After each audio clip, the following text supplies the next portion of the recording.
أعوذ بالله من الشيطان الرجيم بسم الله الرحمن الرحيم إن الذين كفروا لن تغني عنهم أموالهم ولا أولادهم من الله شيئا وأولئك هم وقود النار كدأب آل فرعون والذين من قبلهم كذبوا بآياتنا فأخذهم الله بذنوبهم والله شديد العقاب صدق الله العظیم۔ سورہ آل عمران کی 2 آیتیں نمبر 10 اور 11 کی تلاوت آپ حضرات کے سامنے کی گئی۔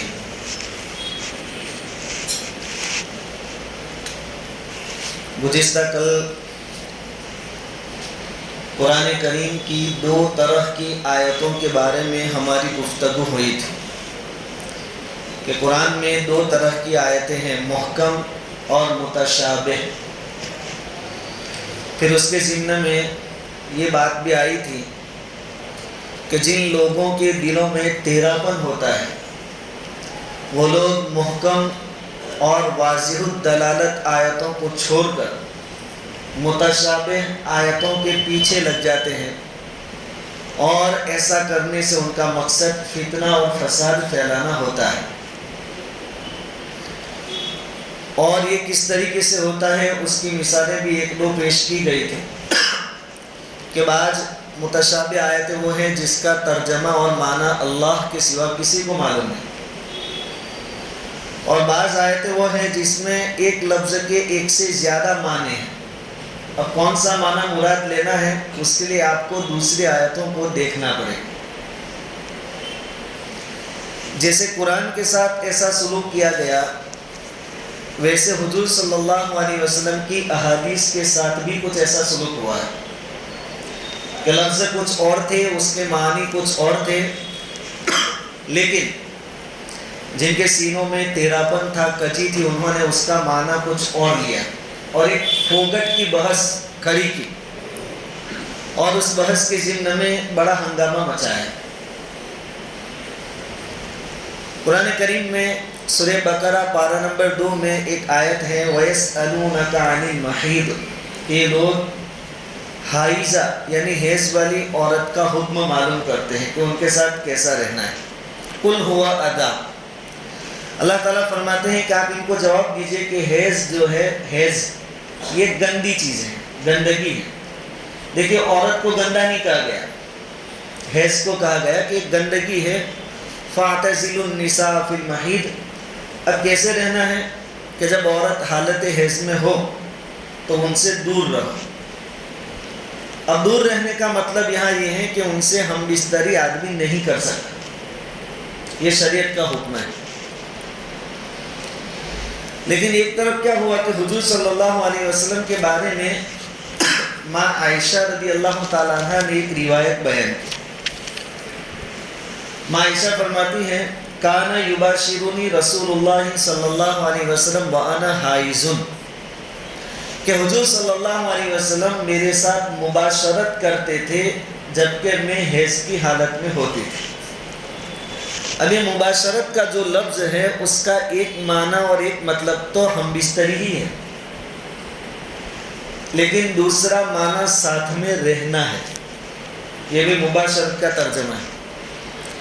تو ایک فرقہ کھڑا ہو گیا جس نے ہنگامہ اٹھایا اور کہا کہ یہ حدیث ہو ہی نہیں سکتی، کیونکہ قرآن یوں کہتا ہے کہ حیض کی حالت میں عورت سے ہم بستری نہیں کر سکتے، اور ایک معمولی آدمی بھی، معمولی مسلمان بھی ایسا گندا کام نہیں کر سکتا، تو یہ اللہ کے نبی تو کیسے کر سکتے؟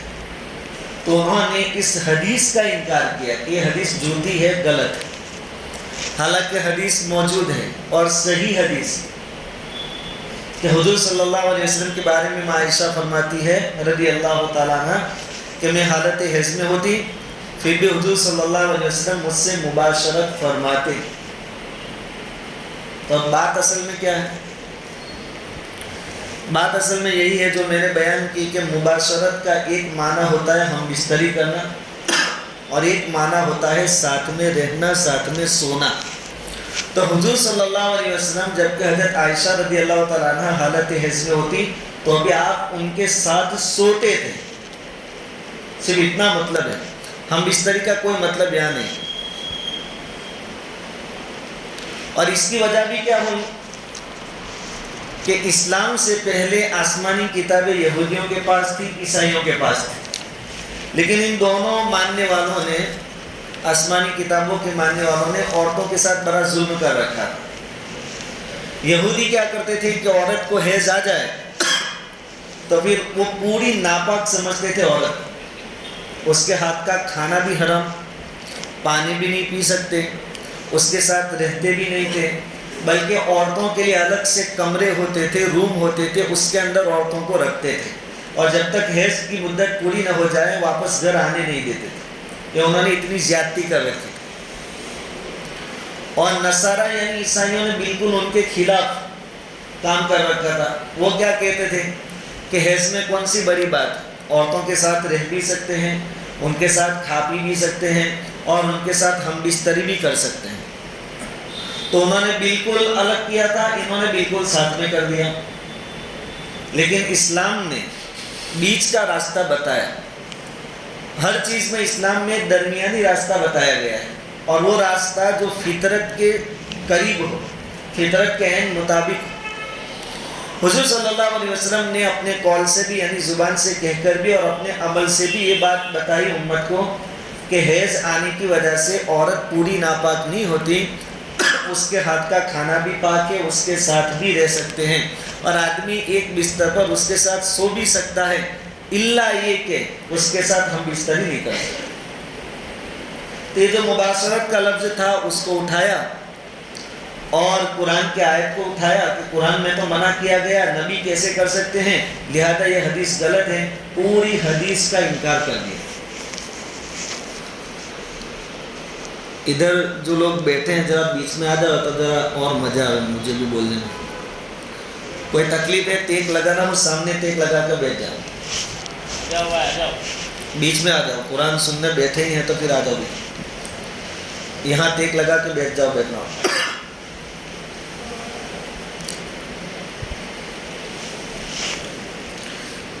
ایک اور مثال، کبھی کیا ہوتا ہے کہ پہلے شریعت کا کوئی حکم نازل ہوا کسی مصلحت کی وجہ سے، پھر آگے چل کر وہ منسوخ ہو گیا۔ منسوخ کا لفظ ہم بارہا سنتے ہیں، اس کا ترجمہ ہے کینسل ہو گیا، یعنی پہلے کہا گیا کہ ایسا کرو، پھر کہا گیا کہ ایسا مت کرو۔ مثال کے طور پر حضور صلی اللہ علیہ وسلم کو مکہ میں 40 سال کی عمر مبارک ہوئی تب نبوت ملی، اس کے بعد 10 سال تو حضور صلی اللہ علیہ وسلم 13 سال مکہ میں رہے۔ ان 13 سالوں میں بھی شراب ابھی حرام نہیں ہوئی تھی، 13 سال سود ابھی حرام نہیں ہوا تھا، یہ چیزیں مدینہ جا کر 2-3 سالوں کے بعد حرام ہوئی، یعنی نبوت ملنے کے بھی 15-17 سالوں کے بعد۔ ایسی ہی ایک چیز تھی زمانے جاہلیت کی جو چلی آ رہی تھی کہ عورت کے ساتھ مرد لوگ وقتی طور پر نکاح کرتے تھے، 1 دن کے لیے، 2 دن کے لیے، 1 ہفتے کے لیے، مہینے کے لیے، سال کے لیے، ایسے نکاح کرتے تھے۔ اس کو کہتے ہیں نکاح متعہ، متعہ یعنی فائدہ اٹھانا۔ یہ سلسلہ چلتا آ رہا تھا، اس پر بھی پہلے ہی دن سے روک نہیں لگائی گئی، حتیٰ کہ صحابہ کرام بھی متعہ کرتے تھے، یہ نکاح وقتی طور پر جو کیا جاتا تھا وہ کرتے تھے۔ بعد میں جب خیبر فتح ہوا، یہودیوں سے مقابلہ ہوا، خیبر فتح ہوا، حضور صلی اللہ علیہ وسلم نے ارشاد فرمایا کہ آج کے دن سے لے کر قیامت کے دن تک نکاح متعہ حرام۔ یہ تو جائز تھا، حرام۔ یہ تو سالوں کی عادت تھی، اس لیے اچانک بریک نہیں لگائی، اب حرام۔ پھر آپ مکہ فتح ہوا، مکہ پہنچے، آپ نے کعبہ کے کونے کو پکڑ کر کہا کہ متعہ حرام ہے، حرام ہے، حرام۔ 2 مرتبہ اعلان ہوا۔ حجۃ الوداع جس میں آخری خطبہ حضور صلی اللہ علیہ وسلم نے ارشاد فرمایا، اس میں بھی حضور نے اعلان کیا کہ نکاح متع ہمیشہ کے لیے حرام۔ اب معاملہ کلیئر ہو گیا کہ ایک چیز پہلے جائز تھی، کر سکتے تھے، بعد میں شریعت نے بریک لگا دیا، اب ناجائز ہے، اور ہم بھی مانتے ہیں کہ اب نکاح متع کیا ہے؟ حرام۔ لیکن آج بھی اپنے آپ کو مسلمان کہنے والی ایک جماعت جن کو ہم شیعہ کہتے ہیں، شیعہ، ان کے یہاں متع ہوتا ہے۔ متع ہوتا ہی نہیں ہے بلکہ اس کو ایک بہت ثواب کی چیز سمجھا جاتا ہے، حتیٰ کہ متع کی اتنی فضیلت بیان کرتے ہیں شیعہ لوگ کہ عورت ایک مرد کے ساتھ متع کرے تو وہ اس کا درجہ بلند ہوتا ہے، اور وہ حضرت حسن رضی اللہ تعالیٰ عنہ کے درجے تک پہنچ جاتی ہے، حالانکہ یہ چیز شریعت نے حرام کرا ہے۔ اور اگر دوسری مرتبہ متع کرے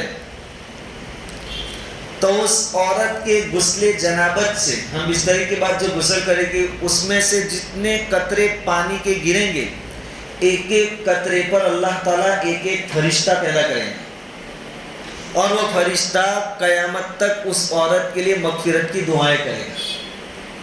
یہ فضیلت ان کی کتابوں میں آج بھی لکھی ہوئی ہے، اگر آپ پوچھیں گے تو آپ سے نہ کہیں گے، لیکن یہ سسٹم ان کے اندر چالو ہے، حالانکہ شریعت نے بعد میں اس پر کیا کر دی؟ بریک۔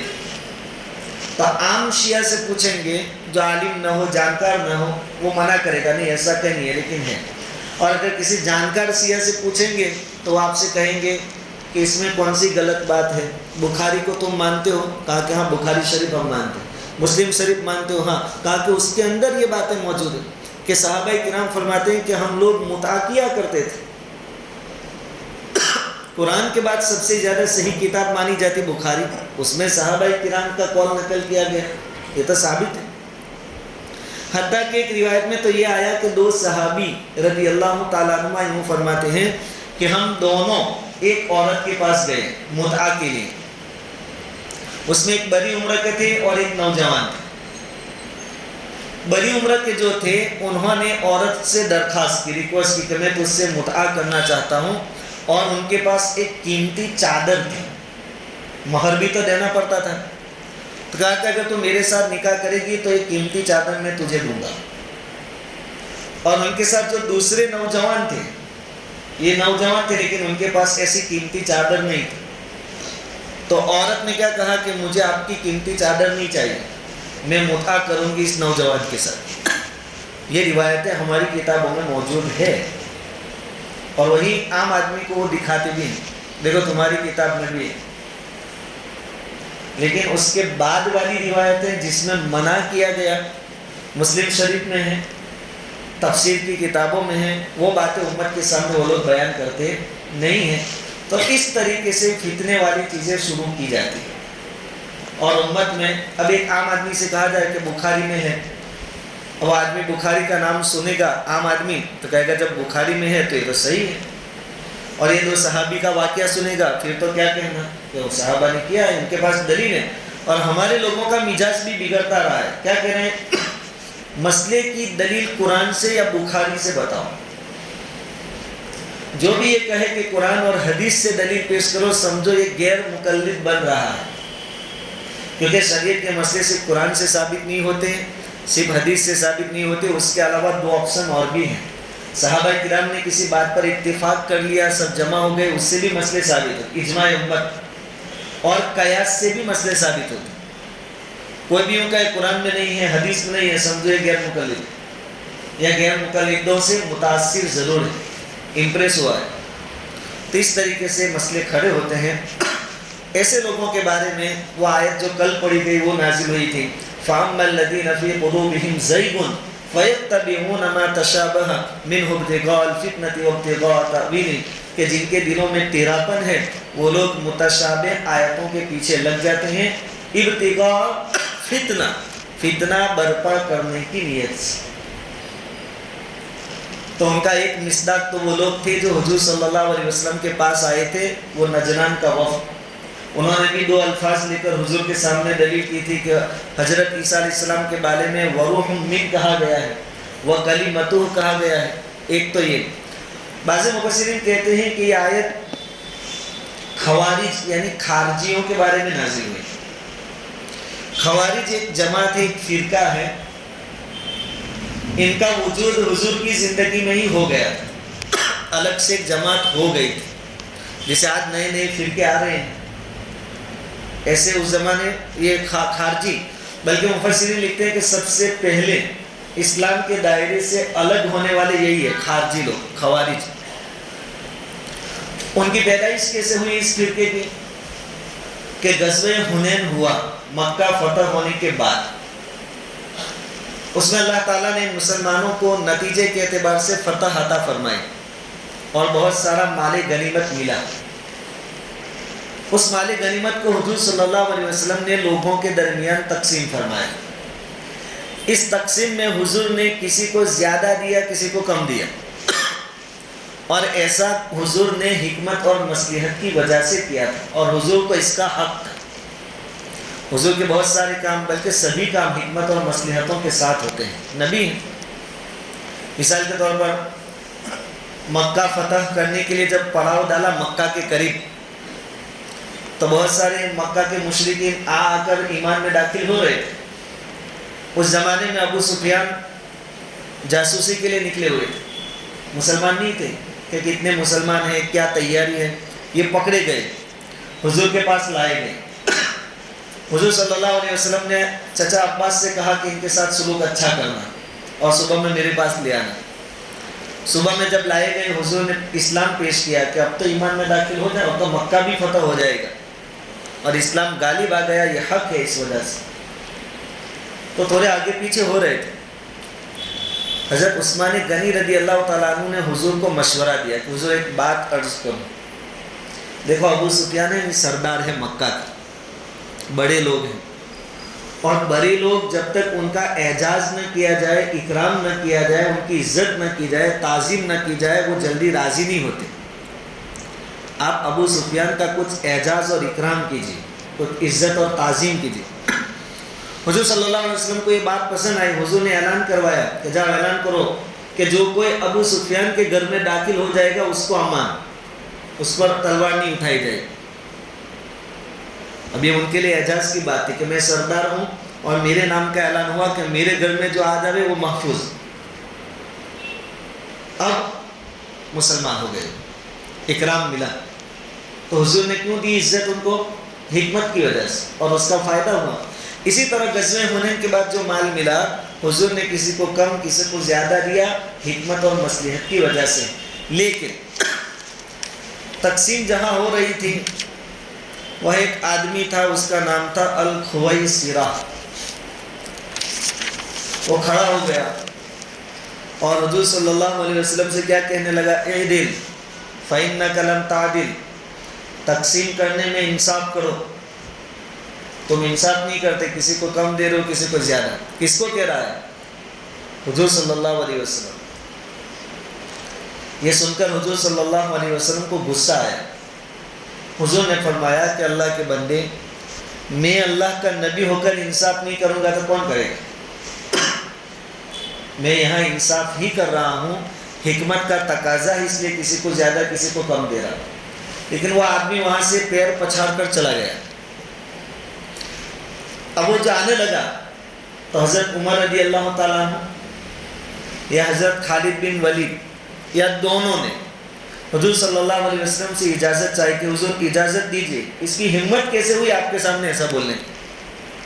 دونوں تلوار کے مشہور تھے، کہا کہ آپ اجازت دیجیے، اس کا کام تمام کر دیں۔ حضور صلی اللہ علیہ وسلم نے فرمایا کہ نہیں، اس کو چھوڑ دو، اور یاد رکھنا اس سے، اس کے گھر والوں سے اور اس کے خاندان سے ایسے ایسے لوگ پیدا ہوں گے جو بظاہر تو تم کو اتنے پکے مسلمان نظر آئیں گے، بلکہ روایت میں ہے، تفسیر کی کتابوں میں ہے کہ وہ نماز پڑھیں گے تو میرے صحابہ تم کو ان کی نماز کے سامنے اپنی نماز پھیکی لگے گی۔ تم کو ان کی نماز دیکھ کر ایسا لگے گا کہ اپنی نماز تو کچھ بھی نہیں ہے، نماز تو یہ پڑھتے ہیں۔ اور قرآن پڑھیں گے تو ایسا قرآن پڑھیں گے کہ تم کو ایسا لگے گا کہ ہم تو کچھ بھی نہیں پڑھتے ان کے سامنے، اتنا قرآن پڑھیں گے، اتنا بہترین پڑھیں گے۔ لیکن یہ لوگ دین سے ایسے نکل جائیں گے جیسے تیر جانور کے بدن سے نکل جاتا ہے۔ کبھی کبھار آدمی نشانہ لگاتا ہے تو تیر لگ کر آر پار بھی ہو جاتا ہے، اور کبھی اس کے اوپر خون کا نشان بھی نہیں ہوتا. یعنی یہ لوگ دیندار دکھنے کے باوجود دین سے ایسے نکل جائیں گے کہ دین کا ایک چھینٹا بھی ان کے اندر نہیں ہوگا. یہ ہیں خارجی، اور وہ اس آدمی کے خاندان سے نکلیں گے جس کا نام ابھی میں نے بتایا. تب سے ایک خارجی فرقہ وجود میں آیا، اور یہ لوگ برابر صحابہ کرام کے دشمن، حضرت علی رضی اللہ تعالیٰ عنہ کے تو جانی دشمن، حضور کی بیٹی حضرت فاطمہ سے محبت لیکن داماد حضرت علی سے دشمن، خارجیوں کو. حتیٰ کہ ان میں اگر کوئی خوبصورت عورت ہوتی خارجیوں میں، اور کوئی مرد اس کو نکاح کا پیغام دیتا، تو عورت پہلے شرط رکھتی کہ علی کا سر قلم کر کے لائے گا تو میں نکاح کرنے کے لیے تیار. اتنے دشمن یہ خارجی. تو یہ آیت ان کے بارے میں نازل ہوئی ہے کہ یہ لوگ قرآن میں سے ایسے الفاظ اور ایسے آیتیں اٹھاتے تھے، پھر اپنی سمجھ کے حساب سے، اپنی عقل کے حساب سے اس کی تفسیر اور تعویل کرتے تھے، اور اس طریقے سے لوگوں میں فتنے پھیلاتے تھے. ان کے بارے میں آیت ہے فَأَمَّا الَّذِينَ فِي قُلُوبِهِمْ زَيْغٌ فَيَتَّبِعُونَ مَا تَشَابَهَ مِنْهُ ابْتِغَاءَ الْفِتْنَةِ وَابْتِغَاءَ تَأْوِيلِهِ. یہ باتیں گزشتہ کل کے سبق کے متعلق تھیں. آگے اللہ رب العزت فرما رہے ہیں إِنَّ الَّذِينَ كَفَرُوا لَن تُغْنِيَ عَنْهُمْ أَمْوَالُهُمْ وَلَا أَوْلَادُهُمْ مِنَ اللَّهِ شَيْئًا، کہ جن لوگوں نے کفر اختیار کیا ہے ان کو ان کا مال اور ان کی اولاد اللہ کے مقابلے میں کچھ بھی کام نہیں دے گی. وَأُولَٰئِكَ هُمْ وَقُودُ النَّارِ، اور وہ لوگ جہنم کا ایندھن بنیں گے. كَدَأْبِ آلِ فِرْعَوْنَ، ان کی عادت آل فرعون کی طرح ہے. وَالَّذِينَ مِن قَبْلِهِمْ، اور ان لوگوں کی طرح ہے جو آل فرعون سے پہلے تھے. كَذَّبُوا بِآيَاتِنَا، کہ ان کی کیا عادت تھی کہ انہوں نے ہماری آیتوں کو جھٹلایا تھا. فَأَخَذَهُمُ اللَّهُ بِذُنُوبِهِمْ، جب انہوں نے ہمارے آیتوں کو جھٹلایا تو ہم نے ان کی پکڑ کی. وَاللَّهُ شَدِيدُ الْعِقَابِ، اور جب اللہ پکڑنے پر آتے ہیں تو اللہ کی پکڑ کوئی معمولی نہیں ہوتی. اب یہ بات عیسائیوں کے اس وفد کو بھی کہی جا رہی ہے جو حضور کی خدمت میں موجود تھا، کہ دیکھو سب دلیلوں سے ثابت ہو گیا کہ عیسیٰ کوئی خدا نہیں ہے، خدا کے بندے نہیں، اللہ ایک ہے، اور یہ محمد صلی اللہ علیہ وسلم اللہ کے آخری رسول ہیں. اب تمہارا کام یہ ہے کہ ایمان میں داخل ہو جائے.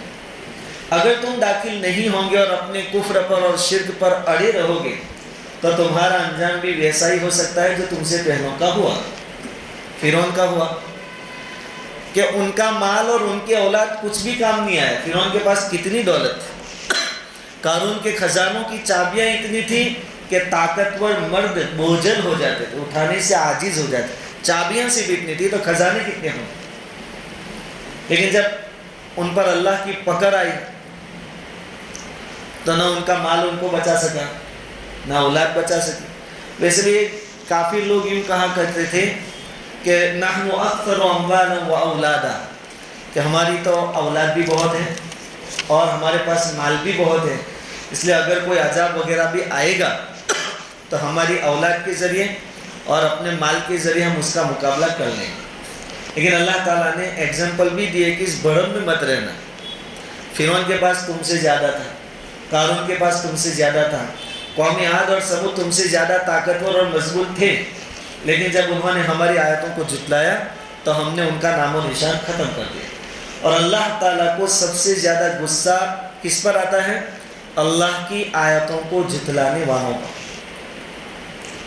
اب ہمارے لیے عبرت کا مقام یہ ہے کہ ہم اللہ کی آیتوں کو منہ سے تو نہیں جھٹلاتے، ہم انکار نہیں کرتے، قرآن کی ہر بات کو، حدیث کو مانتے، لیکن ہم عمل سے جھٹلاتے. ہمارا انکار یہ ہے کہ مانتے ہیں لیکن کرتے نہیں، تو پھر اللہ کو بہت غصہ آتا ہے. تو اس آیت میں اللہ رب العزت نے یہ بیان فرمایا. تو اس سے ایک بات یہ ثابت ہوئی کہ کفار چاہے کتنے مال والے ہو، اولاد ان کی زیادہ ہو، لیکن یہ کوئی چیز ان کو اللہ کے عذاب سے بچانے کے لیے کام آنے والی نہیں. اس آیت کے بیک گراؤنڈ میں پس منظر میں ایک واقعہ نقل کیا گیا کہ آیت کیوں نازل ہوئی. تو کہتے ہیں کہ وہ جو وفد جب نکلا تھا نجران سے حضور کے پاس آنے کے لیے، اس وفد کے اندر 2 بھائی تھے. ایک کا نام تھا ابو الحارثہ، یہ بہت بڑا عالم تھا عیسائیوں کا، پادری. اور ایک ان کا بھائی تھا، ان کا نام کرز یا قرض وغیرہ بتایا گیا ہے. یہ لوگ جب سواری پر سوار تھے تو ابو الحارثہ کے بھائی جن کا نام قرض یا کرز بتایا گیا ہے، اس کی سواری کو ٹھوکر لگ گئی تو اس پر سے وہ آدمی نیچے گرا. اب گرا تو جیسے ہم بھی گرتے ہیں تو کسی نہ کسی بہانے سے کسی پر لعنت ملامت کرتے ہیں کہ کس نے بیچ میں رکھ دیا، نے کس نے یوں کیا، نے سے. تو اس نے کیا کیا؟ حضور صلی اللہ علیہ وسلم پر لعنت کی کہ اللہ ان کو ہلاک کرے. تو ابو الحارثہ نے اپنے بھائی سے کہا کہ تو کس پر لعنت کر رہا ہے؟ تو اس نے کہا کہ جس کے پاس ہم جا رہے ہیں. تو ابو الحارثہ جو عالم تھا وہ کہنے لگا، دیکھو ابھی مسلمان نہیں ہوا، عیسائی. کہنے لگا کہ وہ سچے نبی ہیں، ان پر لعنت مت کر، نہیں تو وہ لعنت تجھ پر پڑے گی، تو ہلاک ہو جائے گی. تو بھائی فوراً بولا کہ تم مانتے ہو کہ وہ سچے نبی ہیں تو پھر ہم جا کے مسلمان ہو جاتے ہیں، سیدھی بات ہے. بھائی سے کہہ رہا ہے. وہ کہنے لگا ابو الحارثہ کہ نہیں، اگر ہم مسلمان ہو گئے تو ہمارے بادشاہ ہمیں جو سونا چاندی زیورات اور فیسیلیٹیز مرسیڈیز کار وغیرہ دیتے ہیں وہ سب واپس لے لیں گے. اور پھر یہ فیسیلیٹیز کی بغیر کی زندگی بھی کوئی زندگی ہے؟ دنیا میں مال نے سب تو چاہیے، اس لیے ہم مسلمان نہیں ہوتے. اگر مسلمان ہو گئے تو اپنا سب سرداری برداری سب ختم ہو جائے گی. تو وہ جو بھائی تھا وہ کہنے لگا کہ لعنت ہو تم پر. میں تو چلا اور اپنی سواری کو وہاں سے بھگایا اور وہ جماعت کے آنے سے پہلے حضور کی خدمت میں حاضر ہوئے اور مسلمان ہو گئے. اور جو جانتے تھے ابو الحارثہ جس کا نام ہے، وہ بعد میں بھی مسلمان نہیں ہوا. مال و دولت تو اللہ تعالیٰ نے اس کے بارے میں بتایا اور اس کے ذریعے پوری دنیا کو اللہ تعالیٰ بتا رہے ہیں کہ مال اور دولت کتنا بھی جمع کر لو وہ کوئی کام دینے والا نہیں ہے. جب وقت آئے گا کھیل ختم ہو جائے گا. ہاں، کافروں کو ان کا مال اور اولاد کوئی کام نہیں دے گی، لیکن مسلمانوں کو دے گا. اولاد بھی کام دے گی، مال بھی کام دے گا. اولاد کیسے کام دے گی کہ کسی مسلمان کی اولاد بچپن میں مر گئی نابالغ ہونے کی حالت، تو حدیث میں آتا ہے کہ جس کی چھوٹی اولاد مر گئی وہ قیامت کے دن اللہ تعالیٰ سے اس کی سفارش کریں گے اپنے ماں باپ کی کہ اللہ میرے ماں باپ ہیں، ان کو جنت میں بھیج دیں. اللہ تعالیٰ ان کی سفارش کو قبول فرمائیں. تو فائدہ ہوا کہ نہیں ہوا اولاد سے؟ اور مال اللہ نے دیا ہے وہ اللہ کے راستے میں خرچ کیا، صدقہ دیا، زکوٰۃ دیا، تو اس پر تو اللہ کا وعدہ ہے کہ دنیا میں بھی بدلہ ملے گا اور آخرت میں کئی گنا زیادہ کر. تو مسلمانوں کو مال اور اولاد نفع دے گا، کافروں کو. اور مسلمانوں کو نفع دینے کی کئی مثالیں ہیں اور جنہوں نے انکار کیا ان کو نقصان ہوا اس کی بھی کئی مثالیں ہیں.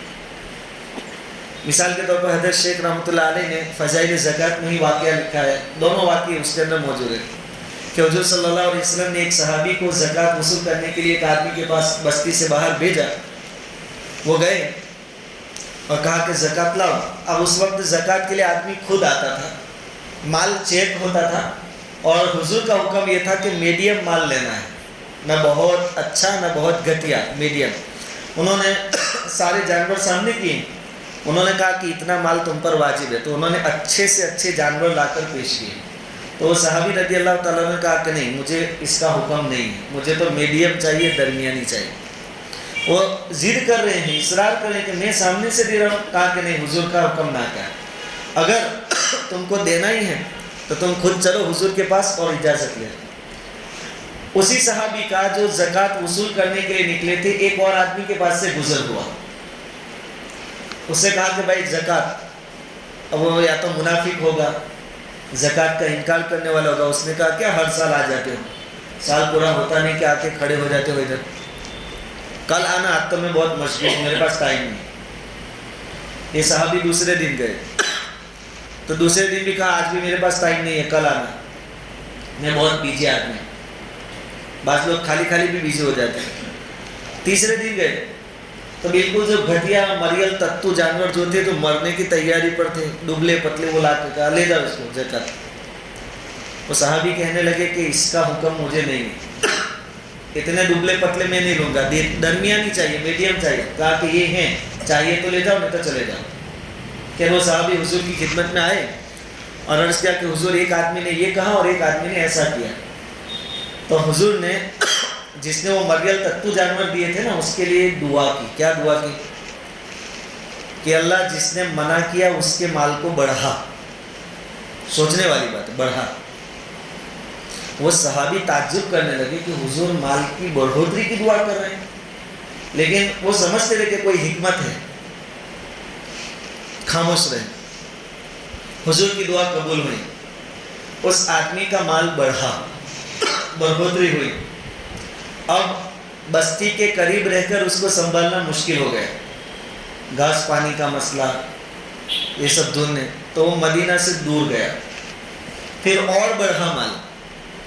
اب اور تنگی محسوس ہوئی، مدینہ سے اور دور گئے، اور بڑھا اور دور گیا. ایسا کرتے کرتے مدینہ سے محروم ہو گیا ہوا. جہاں حضور تھے، حضور صلی اللہ علیہ وسلم کی تیار کی ہوئی صحابہ کرام کی جماعت تھی، یہ ساری برکتوں سے وہ آدمی کیا ہو گیا؟ اپنے مال میں ایسا مشغول ہو گیا کہ مسجد نبوی کی نمازیں بھی گئی، حضور کی زیارت بھی گئی، صحابہ کی جماعت کے ساتھ رہنا بھی اس کے نصیب میں سے گیا، اور وہ آدمی محروم ہو گیا. تو مال مسلمان کا ہے اور اللہ کے راستے میں خرچ ہوتا ہے تو وہ ضرور فائدہ دے گا.